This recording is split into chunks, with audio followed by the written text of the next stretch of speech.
شیطان اللہ کے گھر سے نہیں ڈرتا. یہ بات اچھی طرح یاد رکھ لیں. شیطان اللہ کے گھر سے نہیں ڈرتا. شیطان اللہ کے کلام سے نہیں. یہ بات اچھی طرح یاد رکھ لیں. شیطان اللہ کا گھر جسے ہم مسجد کہتے ہیں نا، عبادت گاہ ہے، مسجد ہے. شیطان نہ مسجدوں سے ڈرتا ہے، نہ مسجد کے اندر آنے سے ڈرتا ہے، نہ محراب سے، نہ ممبر سے، نہ کلام سے. ارے شیطان تو کعبے سے بھی نہیں ڈرتا. شیطان تو کعبے سے بھی نہیں ڈرتا. کیوں؟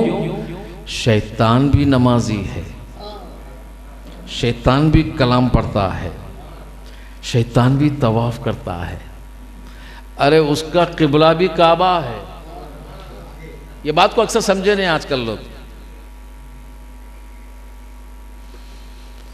شیطان کو نماز پڑھنے والا، تقوی والا، علم والا یہ سب جانتے ہیں، مگر کسی نے یہ بیان کیا نہیں کہ شیطان کا قبلہ کون سا ہے، کس طرف وہ رخ کرتا ہے. یہ کسی نے بیان نہیں کیا. نماز جب پڑھتا ہے تو نماز کے لیے قبلہ ہونا کہ نہیں ہونا، ہونا کہ نہیں ہونا. یہ بات اور تھی جو پہلے انبیاء علیہ السلام سے بیت المقدس کی طرف، مسجد اقصی کی طرف رخ کرتے تھے. ہمارے نبی صلی اللہ علیہ وسلم بھی 13 سال کی زندگی جو مکۃ المکرمہ میں بعد اعلان نبوت کے اسی کو قبلہ بنایا، اور جب مدینہ المنورہ ہجرت کر گئے 17، 18، 16 مہینے جتنے بھی تھے اسی طرف بیت المقدس کی طرف رخ کرتے تھے. پھر بعد میں قبلہ تبدیل ہوا، پھر بعد میں قبلہ تبدیل ہوا. مگر شیطان کا قبلہ کون سا؟ یہ بات اچھی طرح یاد رکھیں. شیطان کا قبلہ کون سا؟ ایک بات اچھی طرح یاد رکھ لیں. وَإِذْ قُلْنَا لِلْمَلَائِكَةِ اسْجُدُوا لِآدَمَ فَاسْجُدْ کی جو آیت مبارکہ قرآن میں جا بجا نازل ہوئی ہے کئی جگہ، یہ وہاں تک ہم کو رہبری کرتی ہے. کہاں تک کہ سجدے تک. کہاں تک؟ سجدے تک رہبری کرتی ہے، اور کہتی ہے کہ سارے فرشتوں کو حکم ملا اللہ تبارک و تعالیٰ کے، سارے فرشتے سجدے میں گر گئے، مگر شیطان نے سجدہ نہیں کیا. اب وہ نہیں کیا، وہ اکڑا کھڑا رہا. تو کیوں؟ اس میں دو باتیں معلوم ہوتی ہیں. ایک علم کی تکبری، یہ کیا ہے؟ علم کی تکبری. اور دوسری قبلے کی. یاد رکھیے، اچھی طرح یاد رکھیں. کیوں؟ جہاں فرشتے سجدہ کو حکم جہاں ملا، جہاں فرشتے سجدے میں گر گئے، تو مجھے بتائیں کہ آدم کہاں تھا؟ یہ بحث کہیں ہوئی ہے کہ اس وقت آدم کہاں تھا؟ کیا کھڑا تھا، بیٹھا تھا، لیٹا تھا؟ آدم کو سجدہ. وَإِذْ قُلْنَا لِلْمَلَائِكَةِ لِآدَمَ، صرف آدم کے لیے. کس کے لیے؟ آدم کے لیے. کہاں تھا یہ سجدہ؟ فرشتوں کا نہ جنت میں تھا، نہ آسمانوں میں تھا، نہ عرش پر تھا. تو تھا کہاں تھا؟ یہیں پر تھا جہاں آج کعبۃ اللہ ہے.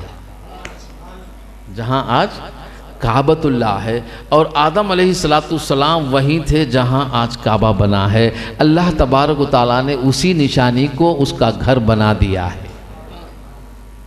اور یہ وہ سنت ٹھہر گئی ہے کہ آدم درمیان میں ہے، ارد و گرد ساری روئے زمین جہاں تک ہے اتنے فرشتے ارد و گرد آدم کی طرف رخ کرے اور سجدے میں کرے. تو آج وہی سنت جاری ہے کہ کعبہ بیچ میں ہے، لوگ ارد و گرد. اب شیطان اس وقت سجدہ نہیں کیا کیونکہ وہ آدم اس وقت تھا. آج آدم کی نشانی کعبہ بن چکا ہے تو کعبے کی طرف وہ رخ کرتا ہے، کیونکہ وہاں آدم نہیں نا. وہ اللہ کا گھر کہلایا، اللہ کا گھر ہے، مگر اس کو کیا معلوم یہ نشانی آدم کی ہے. بات سمجھ میں آئی نا؟ تو اس کا قبلہ بھی کعبہ ہے، تو کعبے سے نہیں ڈرتا. صفا و مروہ سے نہیں ڈرتا، نہ نماز سے نہ نمازی سے، یہ بات اچھی طرح یاد رکھ لیں۔ اور امام مسجد میں اللہ اکبر کر کے بھی کھڑے ہو جائے، وہ صفوں میں بھی آ جاتا، وہ بھی کھڑے ہو جاتا۔ آپ لوگ سنے کہ نہیں سنے؟ ہم سے زیادہ اکثر یہ لوگ بولتے ہیں مسجدہ میں، کھندے سے کھندا ملاؤ۔ کیا ملاؤ؟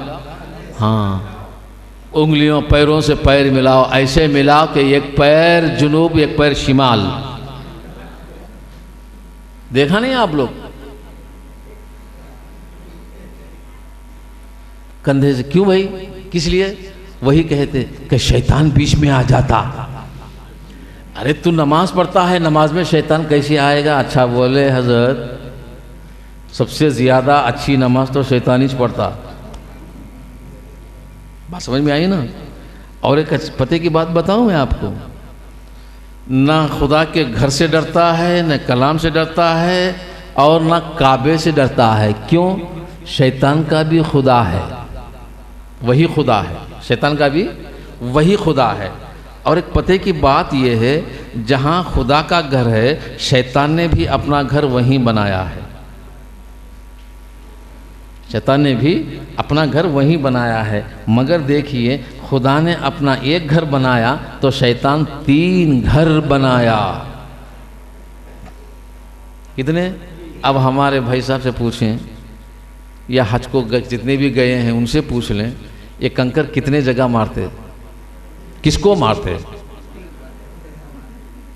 کتنی جگہ اور کس کو مارتے؟ مارتے نا؟ کتنی جگہ؟ 3 جگہ مارتے۔ چھوٹا شیطان، منجلا شیطان، بڑا شیطان۔ بات سمجھ میں؟ لیکن اہل طریق کا مسئلہ الگ ہے۔ اہل طریق میں مسئلہ الگ ہے۔ یہ تو ظاہر ہے، یہ تو ظاہر ہے۔ اسی لیے حضرت امام جعفر صادق رضی اللہ تعالی عنہ فرماتے ہیں، من عاش فی الظاہر رسول اللہ صلی اللہ علیہ وسلم فہو سنی، من عاش فی الباطن رسول اللہ صلی اللہ تعالی علیہ وسلم فہو صوفی۔ جس نے سرکار دو عالم صلی اللہ تعالی وسلم کے ظاہر پر عمل کیا وہی سنی ہے، جس نے سرکار دو عالم صلی اللہ تعالی وسلم کی اطاعت باطن سے عمل کیا وہی صوفی ہے۔ صوفی اور سنی میں فرق یہ ہے، سنی ظاہر والا ہے، صوفی باطن والا ہے۔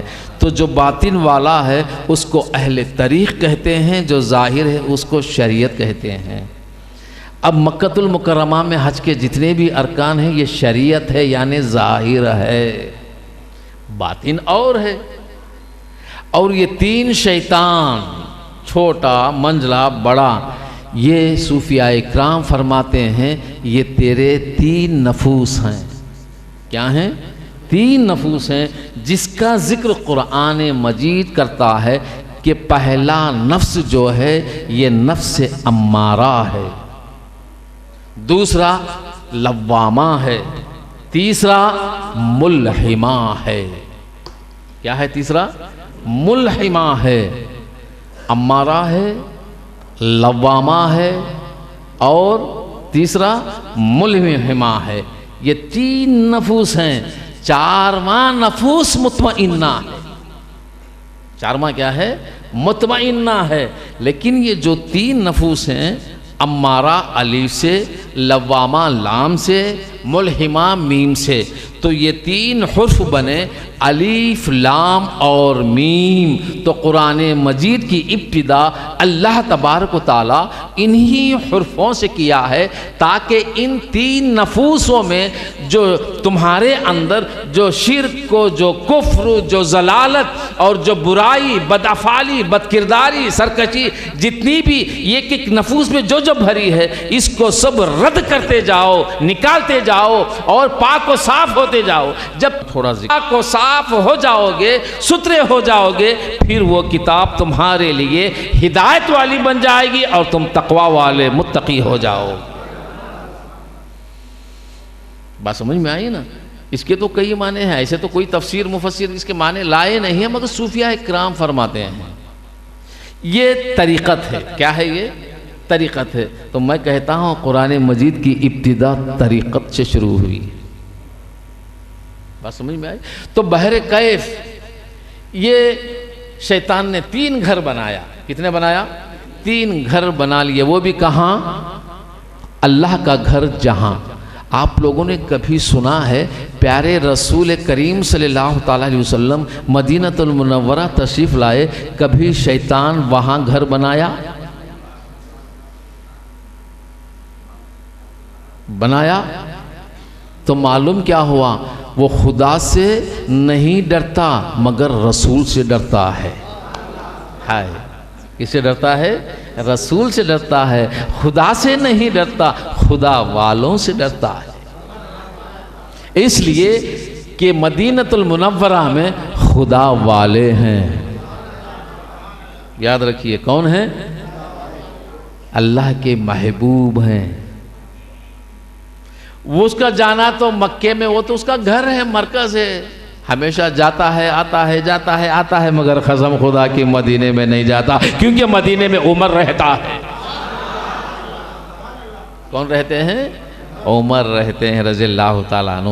یہی اوصاف حضرت فاروق اعظم رضی اللہ تعالیٰ عنہ کے۔ ایسے تو کئی فضائل ہیں، جیسے میں نے کہا نا، جن کی تعریف کے لیے خود جبرائیل نے کہا ہے کہ 950 سال حضرت نوح علیہ السلام کی عمر کی برابر اگر اوصاف تعریف فضائل بیان کریں گے تو عمر چھوٹی پڑ جائے گی، لیکن فضائل عمر، بات سمجھ میں آئی نا؟ بس آخری نقطہ میں عمر فاروق اعظم کا کہہ کر پھر آگے چلیں گے کہ ان کے کردار کیسے تھے۔ وہ بھی خلیفہ وقت ہے نا، خلیفہ دوم تھے، اور ان کا دبدبہ قیصر و قسرا پر، دور دور ان کی حکومتیں، بیت المال بھی اتنا جمع تھا ان کے دور حیات میں کہ کیوں وہ بھی کئی طریقے نکالے۔ آج یہ اسٹریٹ لائٹ وغیرہ، ویلتھ ٹیکس، گھروں کے پن وغیرہ ہم جاری ہے نا، یہ قاعدہ پہلے نہیں تھا، یہ فاروق اعظم نے نکالا۔ سڑک روڈ وغیرہ ڈالنا، گلیاں صاف کرنا، بلدیہ منسپالٹی سب سے پہلے حضرت فاروق اعظم نے بنائی۔ آج ان کی سنت پر ساری دنیا بلدیہ بنائی، منسپالٹیاں بنائی، کچرا کوڑا صاف ستھرا سڑکوں کو رکھنا، یہ فاروق اعظم کے دور حیات میں یہ قانون نکالا۔ گلیوں میں لائٹ چراغ جلانا یہ فاروق اعظم نے نکالا، اور ویلتھ ٹیکس، گھروں کے پن وغیرہ، اور یہاں تک لائبریریاں رکھتے ہیں نا، رکھتے ہیں کہ نہیں ہے؟ یہ قانون بھی حضرت فاروق اعظم کا ہے۔ اس کے پیچھے تاریخ پڑھتے جاؤ، کئی قانون فاروق اعظم کے ملتے ہیں۔ بات سمجھ میں آئی؟ تو یہ سارے قاعدے اور ان کا ڈر، ان کا دبدبہ ملکوں میں، بڑی بڑی سلطنتوں میں ایسا تھا کہ عمر کا نام سنتے تو کام جاتے۔ آج سامنے برائی کرنے والے، سامنے چغلی کرنے والے، سامنے کچھ کرنے سے نہیں ڈرتے، مگر رات کے اندھیرے میں دور و دراز شہروں میں اگر کوئی کام غلطی ہو تو عمر سے ڈر جاتے کہ رات کے اندھیرے میں عمر دیکھ لیں گے نہیں نا، لیکن ان کے عقیدے پر قربان جائیے، کہیں عمر کو معلوم ہو گیا تو کیا ہوگا؟